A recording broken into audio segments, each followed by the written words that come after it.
Hello everyone, welcome to Ed Sarathi. मेरा नाम लावण्या है और आज हम अपनी रिवीजन सीरीज में करने वाले हैं एक ऐसा टॉपिक जिसको करने से लोग जनरली कतराते हैं, which is the Panchayati Raj institutions.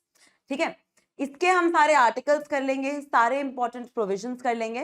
It will be a complete revision of your entire PRI topic. Municipalities भी करेंगे, इसके बाद शॉर्ट में कर लेंगे। ठीक है, so you will not have to touch this topic again. देखो, कई बार क्या होता है कि आपको क्वेश्चन आता है कि कमिटीज के नाम दिए हैं और सामने पर्पस दिया हुआ है ना, and the options nowadays would be only 1 pair, only 2 pair, only 3 pair, all the 4 pairs, whatever.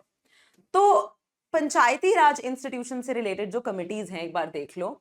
We R Rao committee Panchayati statistics पे, S D Mishra committee panchayat and cooperatives पे बनी थी।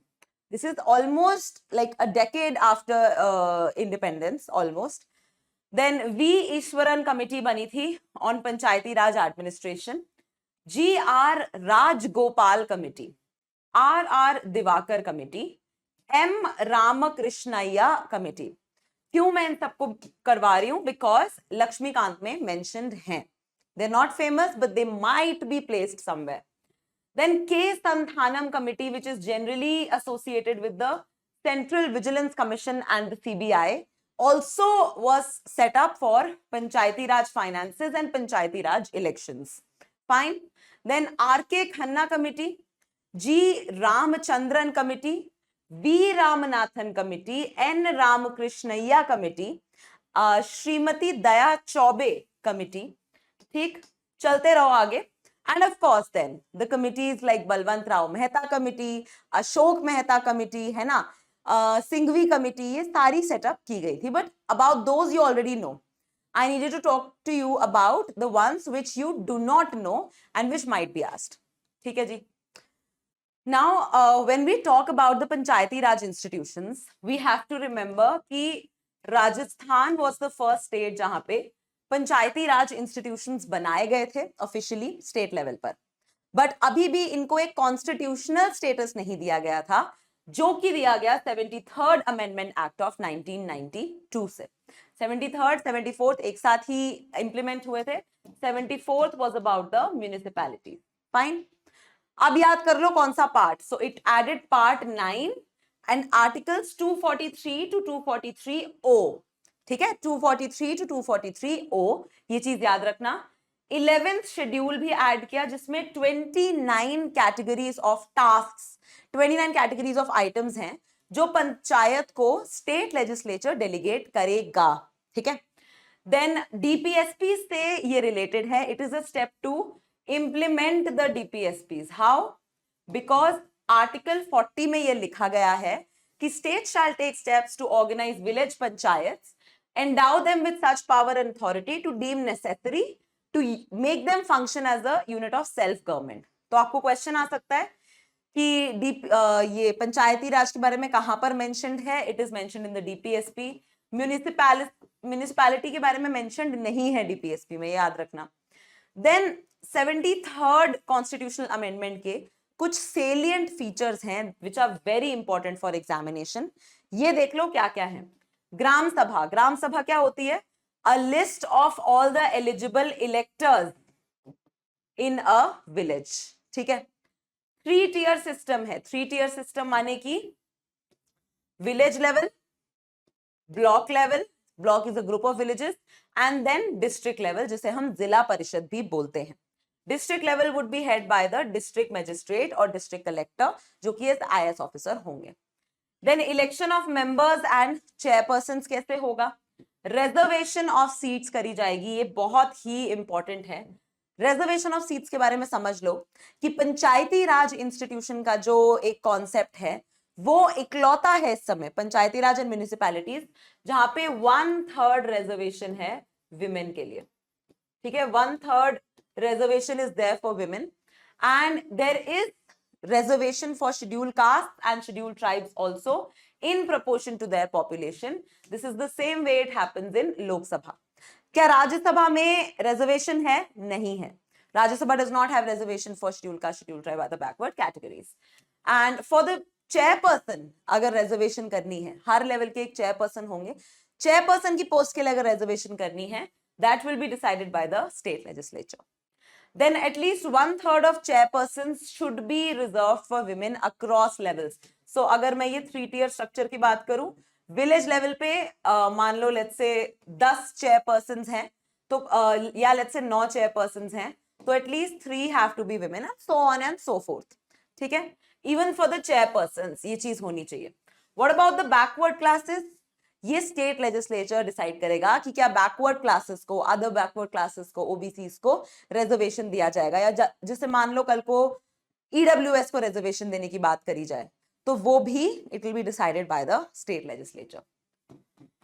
102nd कॉन्स्टिट्यूशनल अमेंडमेंट एक्ट से national commission for backward classes को constitutional status मिला है, and definitely NCBC is going to take some steps ताकि panchayat level पर बैकवर्ड क्लासेस को रिजर्वेशन मिल सके, है ना. देन वैलिडिटी ऑफ रिजर्वेशन देखना कि it shall cease to have effect after the expiration of the period specific in article 334.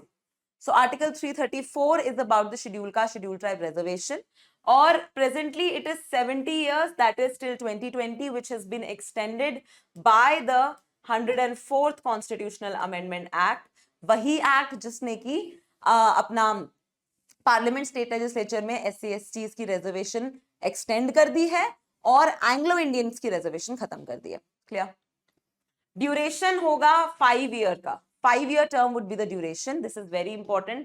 और अगर बीच में डिसोल्यूशन होता है, अगर बीच में डिसोल्यूशन होता है, मान लो 1 साल बाद पंचायती जो पंचायत है वो डिसॉल्व हो गई, तो it shall continue only for the reminder of the period, not for a fresh 5 years, only for the reminder of the period.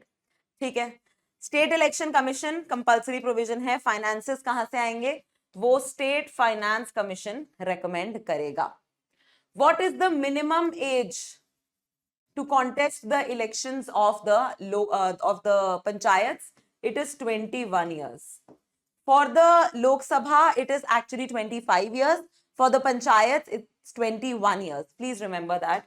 दोनों में से किसी की भी 18 नहीं है. ठीक. Then audit of accounts कौन करेगा? यहाँ पे स्टेट लेजिस्लेचर डिसाइड करेगा कि ऑडिट ऑफ अकाउंट कौन करेगा. प्लीज इसमें कैग लिख के मत आ जाना. CAG does not audit the account of local bodies until and unless the state legislature asks CAG to do so. ठीक है. Then duration of panchayat 5 years मैंने आपको बता ही दिया. अब क्वेश्चन जो कहां से आते हैं कंफ्यूज करने वाले, जो क्वेश्चंस कंफ्यूज करते हैं वो होते हैं कि आपको 4-5 आइटम दे दिए जाएंगे ऑप्शंस में और आपसे पूछा जाएगा कि which of the following items are a part of the 11th schedule, है ना. वहां पे आपको वो ये भी बता देंगे कि 11th schedule is for the panchayat. अब हमें ये बताओ क्या क्या है पंचायत के अंदर. तो हम ये 29 की 29 आइटम्स करने वाले हैं. ठीक. Agriculture including agricultural extension, land improvement, land reforms को इंप्लीमेंट करना, land consolidation and soil conservation. कहीं ना कहीं से आपको 9th शेड्यूल याद आ रहा होगा, है ना, क्योंकि 9th शेड्यूल में वो लॉज हैं जो कि लैंड रिफॉर्म्स के लिए पास किए गए हैं. Then minor irrigation, water management, watershed development, not major irrigation, minor irrigation. Animal husbandry, dairying and poultry. Then fisheries are also associated with the 11th schedule. Social forestry, farm forestry. Then minor forest produce, again minor irrigation, minor forest produce. Minor forest produce पे पहले सवाल आ चुका है. Then small scale industries including food processing industries, जैसे for instance Lijjat papad लगा लो. ठीक है, तो वो भी एक small scale food processing industry ही है ना. तो that is under the panchayat. अब देखो ये चीज याद रखना कि ये 29 फंक्शनल आइटम्स का मतलब ये नहीं है कि 29 के 29 इस समय पंचायत इंप्लीमेंट कर रहे हैं. It is up to the state legislature actually to delegate these functions to the panchayat. State legislature should be delegating, but state legislature does not delegate mostly. Then khadi, village and cottage industries हो गया, rural housing हो गया and drinking water. तो यहाँ पे जल जीवन mission में जो पानी समिति बनती है, अगर आपको याद हो तो पानी समिति, it is made at the level of the village to make sure कि 24 hours functional tap water connection होना चाहिए. Then fuel and fodder, roads, culverts, bridges, ferries, waterways, other means of communication. Rural electrification including distribution of electricity. ये बहुत ही कम states होंगे almost null जो कि ग्राम सभा level पे या फिर पंचायत लेवल पे इसको डेलीगेट करेंगे. Then non-conventional energy sources, ये याद रखना. Conventional energy sources कौन से होते हैं हमारे? Fossil fuels. Non-conventional होते हैं हमारे रिन्यूएबल, है ना. तो जनरली नॉन कन्वेंशनल देख के लगता है कि ये तो शायद सेंटर करता होगा या कम से कम स्टेट तो करता होगा, but it is suppose to be done at the level of the panchayat, although it does not happen that way. Poverty alleviation programme, education including primary and secondary school, even this is very important. Education during including primary and secondary school should be handled at the level of the Panchayati Raj. Technical training, vocational education, adult and non-formal education as well. Then libraries, cultural activities, markets and fairs, health and sanitation, including hospitals, primary health centers and dispensary. तो question में आपको primary की जगह लिख देंगे tertiary. वहीं पे आपको क्लियर हो जाना चाहिए कि टर्शरी तो हो ही नहीं सकता. It is a very big level. Family welfare is also to be handle at the level of the panchayat. Then women and child development, जैसे फॉर एग्जाम्पल आंगनवाड़ी है ना, anganwadi should be handled at the local level. Then social welfare including welfare of handicapped and mentally retarded, welfare of the weaker sections and in particular of the scheduled caste and scheduled tribe. Article 334 में जो provisions दिए गए हैं. Public distribution system, very very important. PDS is suppose to be handled at the local body level, ये चीज याद रखना. Maintenance of community assets, यहाँ पे आपको कहीं ना कहीं एमजी नरेगा भी याद आ जाएगा और यहाँ पे आपको एमपी लैड्स भी याद आ जाएगा. ड्यूरेबल कम्युनिटी एसेट्स बनते हैं ना दोनों में, ठीक है.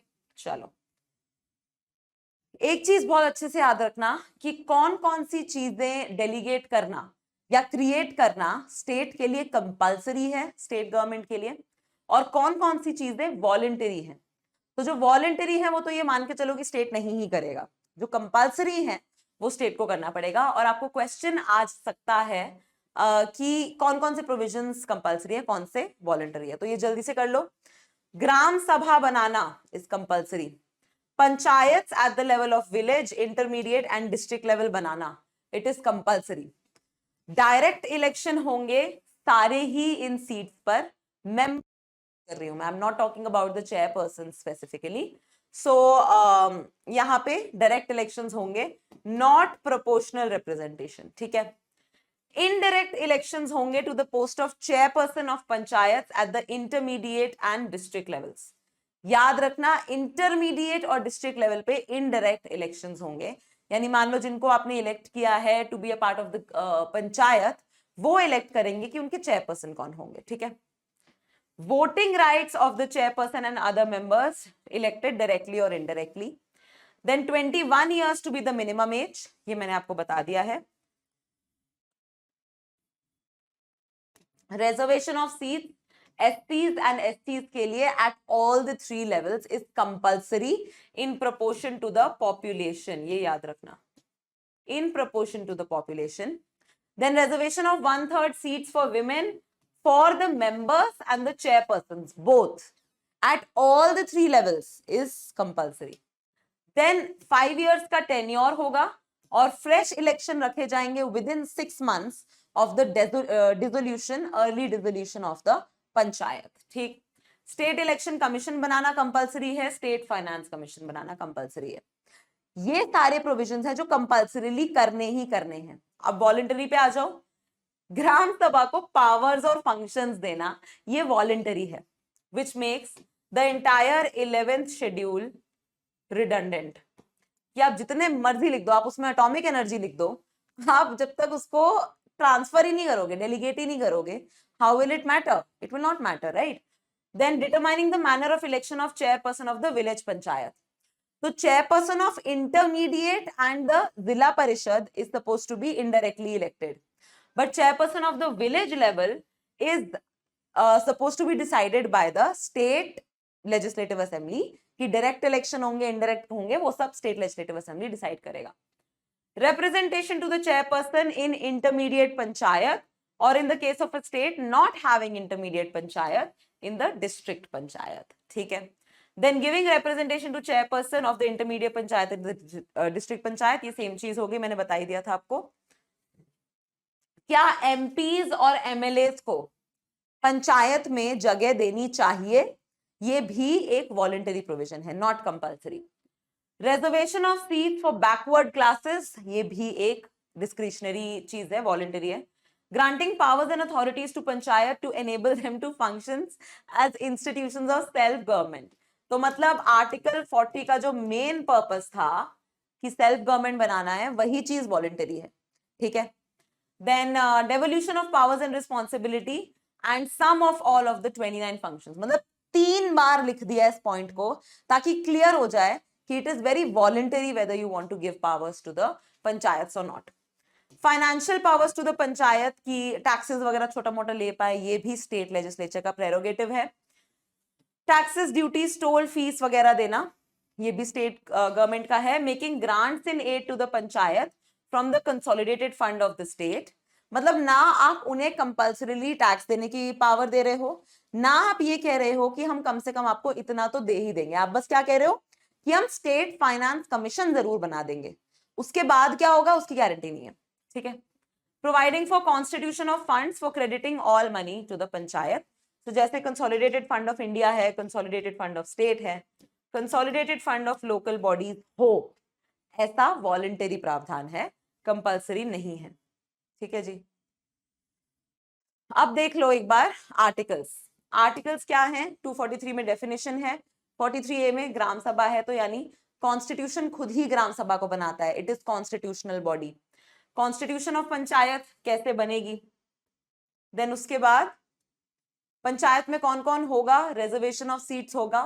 Duration of panchayat. डिस्क्वालिफिकेशन कैसे होगा? डिस्क्वालिफिकेशन में एक चीज याद रखना कि if the person is disqualified under any law for election of the state legislature, the person will be disqualified for the panchayati raj election as well.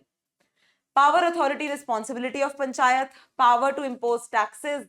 Constitution of finance commission, ये याद रखना 243I है. Then audit of accounts, election to the panchayat. Application to the union territories. जैसे दिल्ली में पंचायती राज नहीं है क्योंकि rural areas नहीं है सच, है ना. Then part not to apply to certain areas. Continuance of existing laws and panchayats. And bar to interference by court in electoral matters. तो यहां पे भी याद रखना कि state high court will be deciding जो भी इलेक्टोरल मैटर्स आएंगे पंचायती राज के. ठीक है. या फिर स्टेट इलेक्शन कमीशन. ठीक है. State election commission is the primary body, या फिर state high court. Now which one of the following was not proposed by the 73rd constitutional amendment in the Panchayati Raj? ये चीज देखो जरा. 30% seats in all elected rural bodies will be reserved for women candidates at all level. State will constitute their finance commission to allocate resources. ये तो बिल्कुल था, है ना. पंचायती राज functionaries will be disqualified if they have more than 2 children. ऐसा कुछ नहीं था. And elections will be held in 6 months time if Panchayati Raj bodies are superseded or dissolved. ये बिल्कुल सही है. तो ये 30 और 33% के बीच में डाउट हो सकता है, तो 1/3 बोलते हैं हम in general terms. So यहाँ पे this is the wrong thing और ये सही हो गया इसलिए. ठीक है. 73rd Constitutional Amendment Act refers to the what? बहुत ही easy question है, साल 2000 में आया था. It is for the हाँ पंचायती राज institutions. C. ठीक है जी. चलिए. Consider the following provisions under DPSP. और ये पूछ रहा है कि which are the Gandhian principles that are reflected in DPSP. ठीक है. गांधीयन प्रिंसिपल पूछ रहा है. अब देखो कॉन्स्टिट्यूशन में लिखा भी नहीं गया है कि गांधीयन, सोशलिस्ट और लिबरल इंटेलेक्चुअल होते हैं अलग अलग, फिर भी उसमें से क्वेश्चन आ गया है ना. सो यहाँ पे securing for citizens uniform civil code, no. Village panchayat, yes. Cottage industry, yes. All workers reasonable leisure and cultural opportunities, no. This is a socialist principle. So 2 and 3 is the answer for Gandhian principle. ठीक है. 2, 3 and 4 में confusion हो सकता था, but the 4-1 is actually the socialist principle. Ambedkar ji ki philosophy hai, Karl Marx ki philosophy. What is the system of governance in the Panchayati Raj setup? तो अपना 3 tier है at the village block and district level. Very easy question. Then fundamental object of Panchayati Raj system क्या था? People's participation, political accountability, democratic decentralization. तो आपका यहाँ पे answer political accountability नहीं है, ठीक है. पर्पस यही था कि ग्रास रूट लेवल पर सारी रूलिंग की जाए, सारे डिसीजंस लिए जाए, ना कि टॉप टू बॉटम वाले लेवल पे, ठीक है. चलो, हाँ, अब म्यूनिसिपैलिटीज के आर्टिकल्स देख लो एक बार. 243P डेफिनेशन बताता है, क्यों बताता है कि म्यूनिसिपैलिटीज को कॉन्स्टिट्यूट किया जाएगा तो दे बिकम कॉन्स्टिट्यूशनल, जैसे ग्राम सभा है. म्यूनिसिपैलिटीज का composition, ward committee and so on, reservation of seats यहाँ पर भी होता है schedule caste and schedule tribe के लिए, duration, disqualification, powers and responsibilities, और ये सारा कुछ सेम ही है. ये जाता है 243ZG तक. So basically 243 to 243O is for the panchayats and 243P to 243ZG is for the municipalities. याद रखना, ठीक है. म्यूनिसिपैलिटीज को लेके ज्यादा क्वेश्चन नहीं आते हैं. एक क्वेश्चन आया था 2000 साल में, ठीक है. College student desires to get elected in the municipal council of his city. The validity of his nomination would depend on the important condition, और 4 बहुत ही इजी कंडीशंस थी. He obtains permission from the principal of his college. This is useless. Member of a political party. नहीं, जरूरी नहीं है, independent भी हो सकता है. His name figures in the voters list. This could be a thing. Files a declaration owing allegiance to the Constitution of India. ऐसा कुछ नहीं है. So ये तो basic bare minimum है कि वोटर लिस्ट में तो उसका नाम होना ही होना चाहिए, क्योंकि 18 साल में नाम आ जाता है. तो वोटर लिस्ट में जरूर नाम होना चाहिए जो कि पंचायती राज में, सॉरी म्यूनिसिपैलिटीज में इलेक्शन लड़ना चाहते हैं. सो बेसिक्स हो गए रिवाइज. ये बहुत ही हाई वैल्यू टॉपिक है, बहुत ही इंपॉर्टेंट टॉपिक है. इसमें जो मेन क्वेश्चन बनेगा वो बनेगा ये अपना शेड्यूल से, 11th शेड्यूल से, और कंपल्सरी और वॉलंटरी प्रोविजन से बनेगा, ठीक है. So that's all for today. I will see you all in the next class. Take care everyone. Bye bye.